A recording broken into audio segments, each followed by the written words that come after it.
Hiya, Ruth Bateman Rheolwr Lleihau Bwriadol. Hi, I'm Ruth Bateman, the Arson Reduction Manager at North Wales Fire and Rescue Service. The seasons are changing, and over the next few months, a lot of my work will focus on trying to prevent and reduce the number of countryside fires that we attend.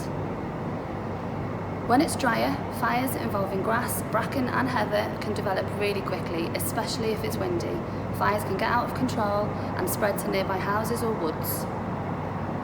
I've been there tackling these types of fires many times myself, and I can tell you that these fires are incredibly resource hungry and prevent crews from attending incidents elsewhere where rescues may be required.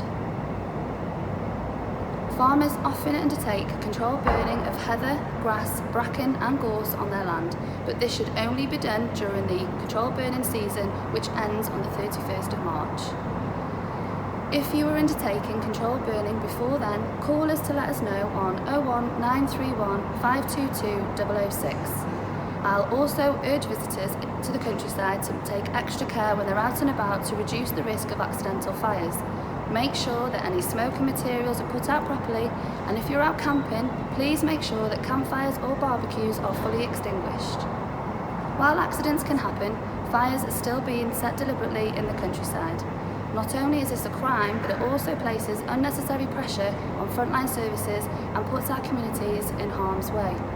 I would encourage anyone with information relating to such crimes to call 101 or to report anonymously to Crime Stoppers on 0800 555 111. With more people enjoying our wonderful countryside and the prospect of more people opting for a staycation this year, it is more important than ever that we work together to eliminate grass fires and protect our communities and our environment.